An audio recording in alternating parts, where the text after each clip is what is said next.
From grumpy sunshine to forced proximity, the world of romance is filled with incredible patterns that we just can't get enough of. Today, we're talking about tropes, and make sure you listen through because I'm going to be sharing a few of my favorite tropes along with some recommendations for each of them. Listener discretion is advised. This podcast contains mature content intended for adult audiences only. Hey friends, I'm Alesia. I am the host of this show, We Read Smut, and I am also the person behind the We Read Smut Instagram account. If you are not familiar with me, hello, go back and listen to episode 1 or even the trailer just to get a kind of feel of who I am as a person.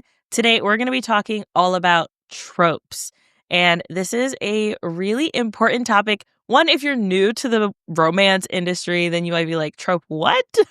But if you're someone who's even established, there's some things in here that you can still learn and some book recommendations because, of course, you know, I'm always good for the book recommendations. And my goal is that you leave this conversation with at least one book that you did not know about before and something that you can then go ahead and read, try out a new author.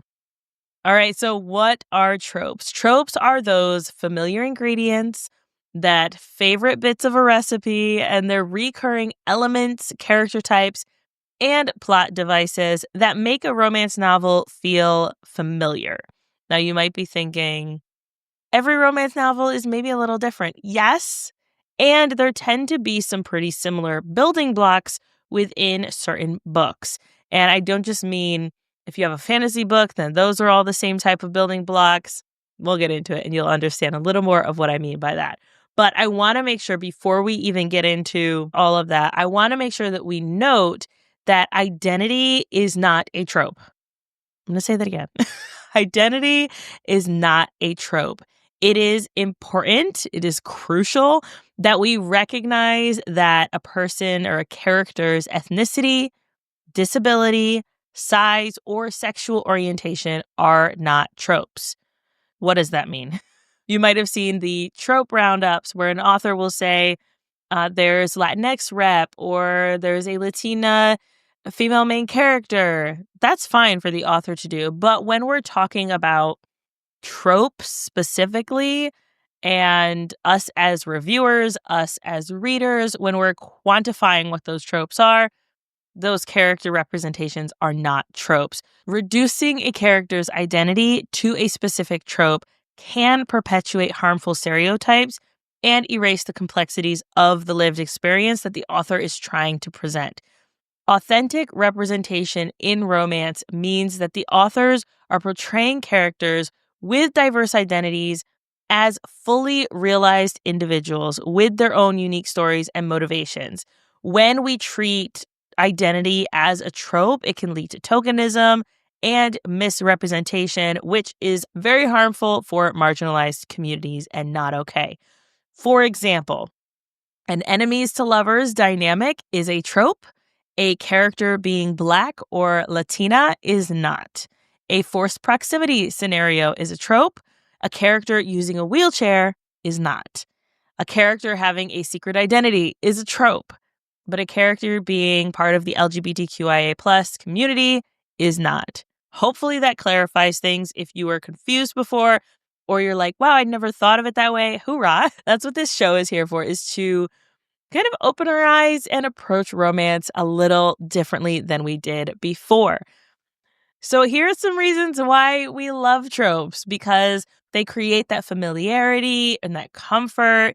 If you are reading a forced proximity book and you realize like, oh, that feeling of when they are forced together and then they realize, wait, we might kind of like each other, and then usually they bang it out and then they move their relationship from there, either in a positive or negative light.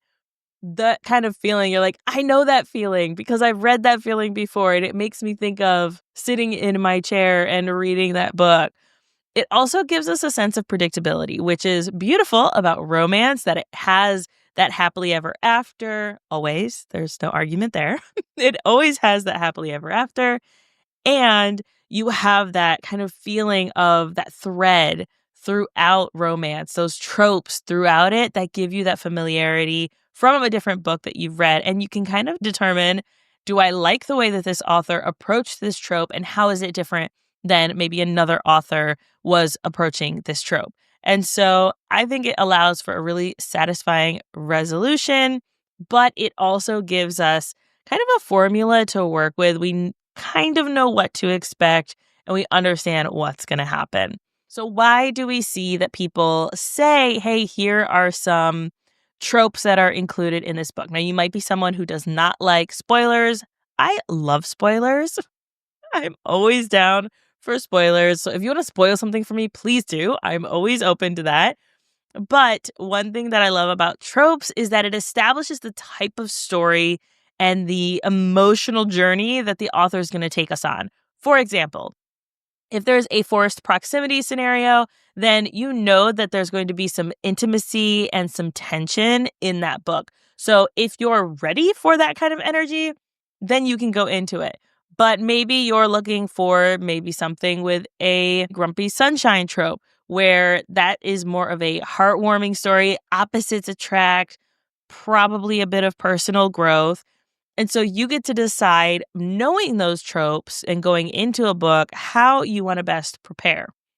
Now, this is not to say that when an author includes tropes into a romance novel that it makes the story dull.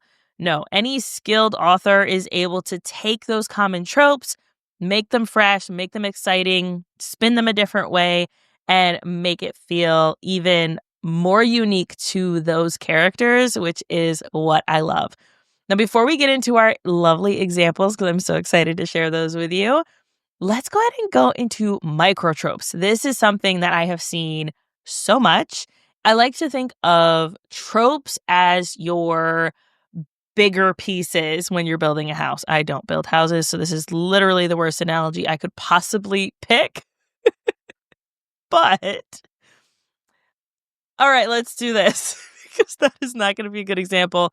I like to do paint by numbers. I like to listen to audiobooks, do some paint by numbers, and do puzzles. That's what I like to do when I'm not really feeling like watching TV or doing things during the weekend, and I want to give myself kind of a break. Those are my kind of spoil me moments. And so when I'm doing a paint by number painting, what I like to do is I will start with the bigger parts. I don't start with number one.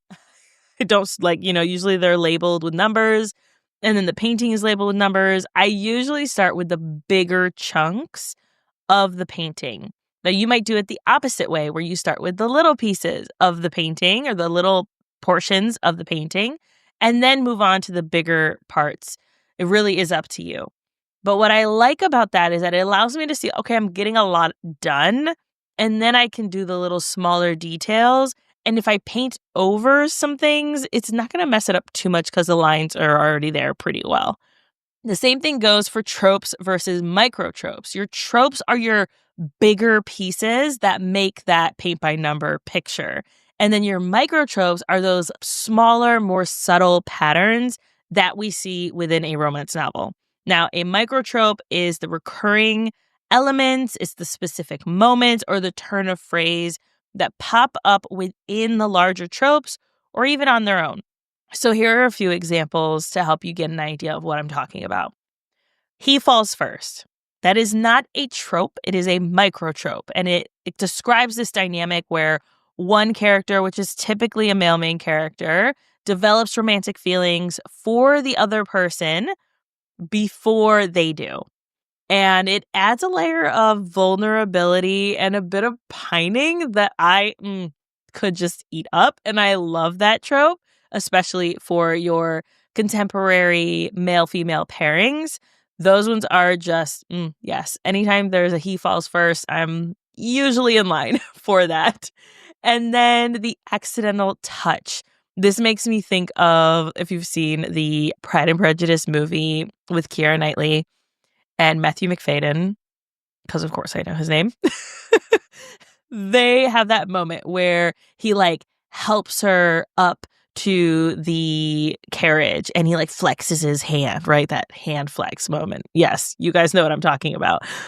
Or you've got the moment in movies where they're kind of standing next to each other and their hands almost touch, right? It's that innocent but really dynamic almost physical contact that just lights up the moment. It creates a little bit more of those underlying feelings and that tension and just, yes, chef's kiss. Love it. That is a micro trope. It is not a trope. Another one could be trauma bonding. This is not a trope, but these maybe characters go through a shared lived experience. Pretty sure we see this a lot in some of those darker romances, especially those captive dark romances, where maybe two characters are trapped together. And this adds an emotional weight that can accelerate their relationship. So they're together in this confined space, and then they build this relationship a lot quicker than they would if they had other outside elements to impact them. Microtropes might seem like they are small pieces to this puzzle, but they still play a huge role in creating a wonderfully beautiful romance novel. Just adds a bit more tension, deepens the character development and the connection between these characters. So that is the difference between microtropes and tropes. Now let's go ahead and explore some of those popular trope categories, because when I was even thinking about this, I didn't realize that tropes really could be categorized in a really simple way. So you've got your character tropes, your relationship tropes, and your plot tropes. Those are typically the three that we see. Relationship tropes could include grumpy sunshine, cinnamon roll main character, or maybe a bad boy. The relationship tropes tend to be enemies to lovers, fake relationship, or maybe it's a second chance romance.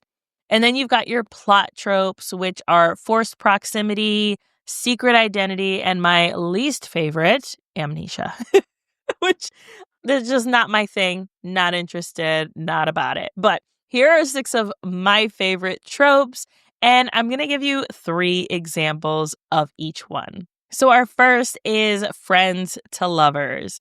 Now, friends to lovers can be a really complex one. There's so many angles that it can be played with. And you've got your estranged friends to lovers. You've got your childhood friends to lovers, your college friends to lovers, or even your workplace friends to lovers. There's so much there. But let's go ahead and get into some of my favorite examples of this. Been About You by A.C. Taylor. It's a male-female Black contemporary romance. After being betrayed by his fiancée right before his wedding, Blaze heads to his best friend Bree's house. She consoles him, and as time goes on, one thing leads to another. They discover that, wait a minute, I actually could have romantic feelings for my best friend. This one was really interesting to read because Bree, the female main character, was not interested in having a standard relationship. She just wanted the benefits. She was not trying to be in love. And she fought it for most of the book, but I really enjoyed this one. I thought it was so good. Another one is Naked in Your Bed by Tuesday Harper. It is a female-female sapphic Black romance between roommates who are also friends.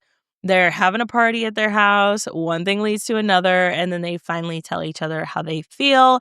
There's a bit of a dynamic there, too, because not only are they roommates, which gives you the forced proximity trope as well, but there's some drama with the other roommates and them, how they feel about them being in this relationship.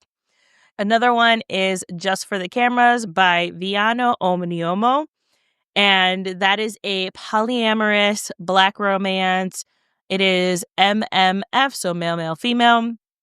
And I'm going to try to describe these as best I can as I'm going through them, because I tend to just talk in bookish acronyms when I'm sharing things. And so I want to make sure, if you're not privy to these bookish acronyms, that I'm describing it to you as best I can. This one is between an established sex cam couple, so we've got a bit of sex work in there, and their demisexual roommate. So you will find a lot of these demisexual relationships in the friends to lovers, since being friends or getting to know someone is what leads to sexual attraction for a demisexual person. You'll also notice that there are some demisexual relationships in the forced proximity, specifically around workplace, where they get to know someone, they've maybe been working for someone or with someone for an established period of time, and then they have that sexual attraction. If you want to know more about demisexuality, please make sure to check out episode 9 with Margarita Shala, where we talked about sexual and romantic spectrums.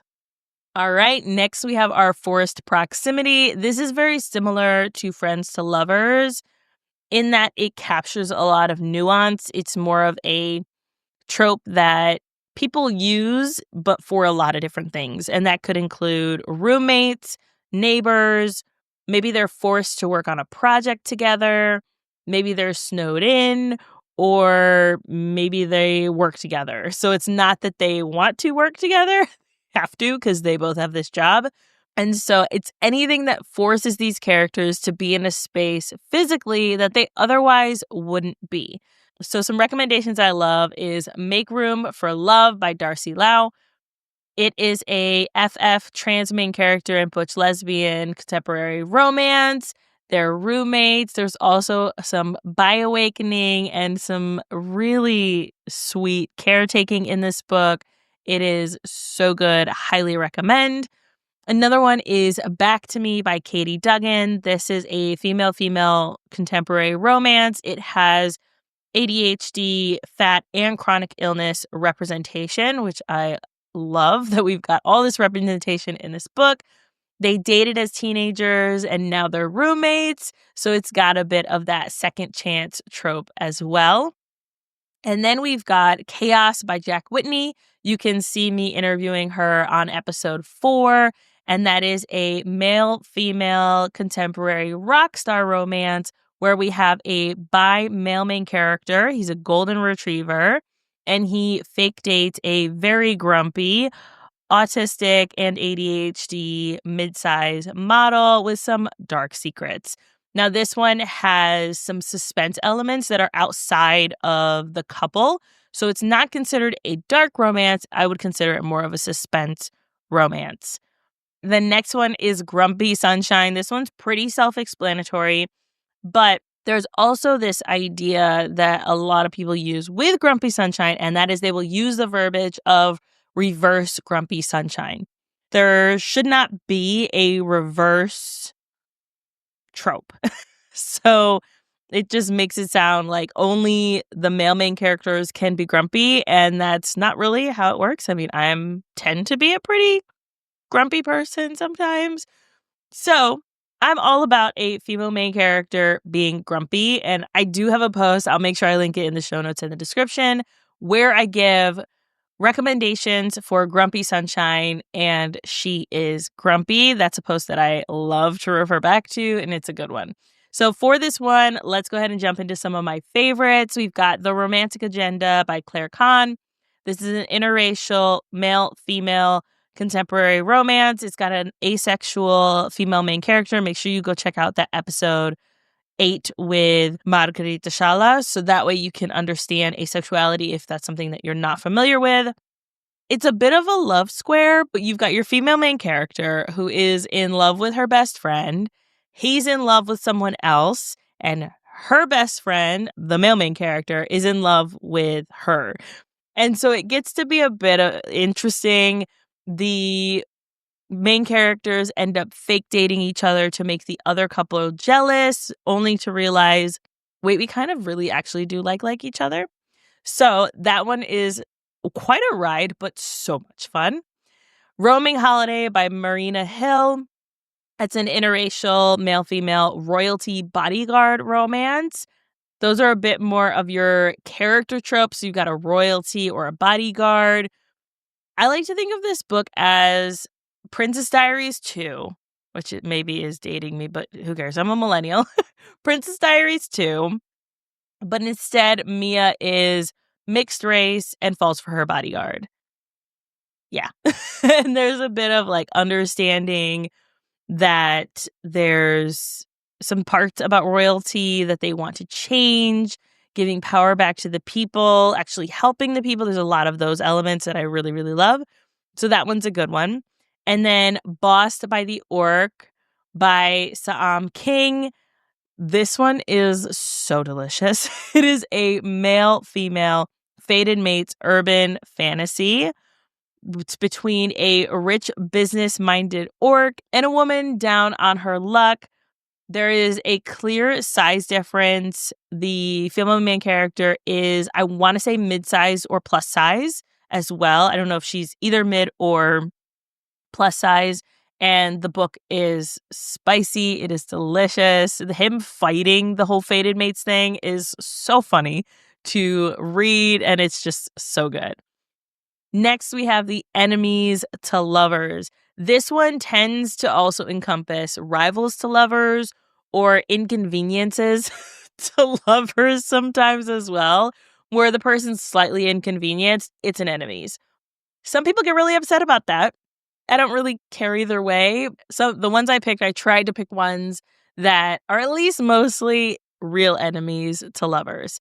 So we've got Dark City Omega by Elizabeth Stevens, who I interviewed in episode 8. Go ahead and check that episode out, which is a male-female dystopian Omegaverse fantasy where the Omegas are hunted down by the Berserkers, and our male main character is a Berserker, and our female main character is an Omega. So there's some serious enemies to lovers in that one.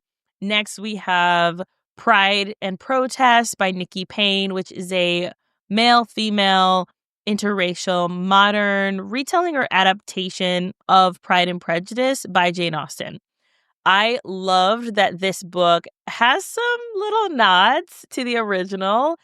In this one, the female main character wants to take the neighborhood back from the developers, and he's the CEO. And it's got a bit of that opposite sides of the track micro trope on there, since he grew up really rich and she did not. Next, we have Sweet Hand by Angie Peltier. That is a male-female Black romance. It's got a bi-male main character.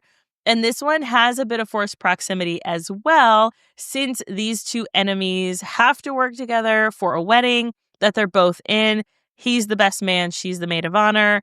This one, I would say, is not your standard enemies to lovers. It's more of an I don't like you to begrudging friends to actual friends to lovers for that one. And then we have Marriage of Convenience. This one is interesting because we see marriage of convenience tends to be conflated with arranged marriage. And here's how I like to differentiate them for myself and how I view them. And honestly, this is up to you. If you decide you don't want to view them this way, that's okay too. There are no rules to this, except that romance has an HEA. Okay. So marriage of convenience, I like to think of that as you have something that you need. In order to get that thing, you have to be married. And we'll go through some examples as we talk through this. But the arranged marriage, I like to think of that as something outside of yourself is forcing you to this arrangement. There might be some convenience in this arrangement. Maybe it saves your family. Maybe it does something good for you. But it's someone outside of you telling you that you have to do this in order to move forward. And so Zenny by Rebecca Weatherspoon is a great example of a marriage of convenience. I love that it's subtitled A Marriage of Inconvenience because that's how a lot of these marriages of convenience really feel like. So you've got a bi for bi male-female romance between a Black woman and a very sweet plus-size Scotsman. The marriage of convenience takes place because they have to get married in order for both of them to receive an inheritance from Zenny's aunt. It's really great for some family secrets, really delicious smut, and the audiobook is chef's kiss, so good. Next is Finding My Bodyguard by A. Blossom. This is a male-female Black romance, and our female main character finds herself in need of protection from her current fiance and her father, who are both mafia mob. And what better way to protect someone than to marry them to keep her safe? And so it's a bit of that kind of energy. Really good. Next, Let Me Free You by Alexandria House. Be sure to check out episode 10, where I talked with Alexandria House about all of her books. This one is a male-female Black romance, and it is a part of the McLean Brothers series. So we see Neil throughout these series, and this is, I want to say, the second to last book in the series. I was actually pleasantly surprised by how much I liked this book, since I didn't really like Neil in the other books. So I liked this one. In this one, the female main character needs to get married so that she doesn't get deported, and he's willing to help her out. So I really like that aspect, because I hadn't personally read a book like that before, but I am starting to see some that have this dynamic where someone is going to get deported and someone else is willing to help them. Next, we have fake dating. I love a good fake dating. Literally, I feel like there's no reason anyone would ever need to fake date, but I still like those tropes. So we've got Butterfly Effect by Ruby Rana. I interviewed her in episode 6, and this one is a male-female contemporary hockey romance. We have a bi-male main character who ends up having to fake date a very fiery sports anchor. There is so much pining because he falls first, which, like I said, is one of my favorite micro tropes. And there's also some pegging. So it's wonderful. Great book. Next, we have Birding with Benefits by Sarah T. Dubb. I just finished this one like 2 weeks ago. Also, Sarah T. Dubb writes spicy novellas as Eliza McLean, so you might know her from there. This one is her contemporary romance, and it is a male-female mature romance. The characters are in their 40s. And if you've seen the movie The Big Year, then I think this is the kind of book that you would like and enjoy, especially if you thought that one was interesting. They go birding. It's a bit of a romantic comedy. There's nature. There's sleeping in a tent. You do not have the only one sleeping bag in this one. But I really just like this one of this woman rediscovering herself after divorce, right on the cusp of being a free bird, or that's what one of my clients likes to call being an empty nester, is being a free bird. And she is just trying to discover who she is and what she enjoys, and follows her falling in love through that. And so I love, love, love, love this book. It's so good. Next is Take a Hint, Danny Brown by Talia Hibbert. This is a male-female romance. We've got a bi and witchy female main character who works in academia, and a former rugby player, which, them thighs, who is a security guard at her job.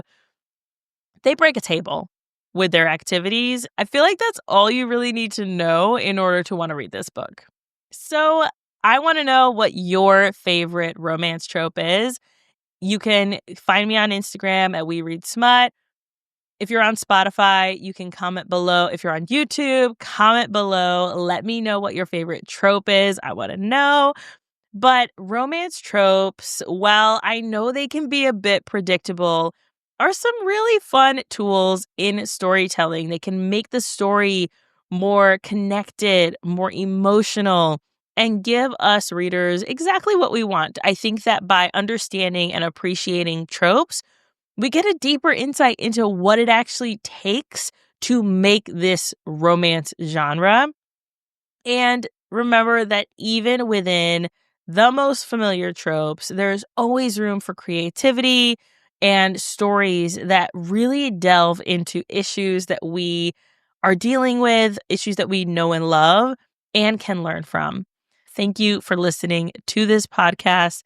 I will catch you next time.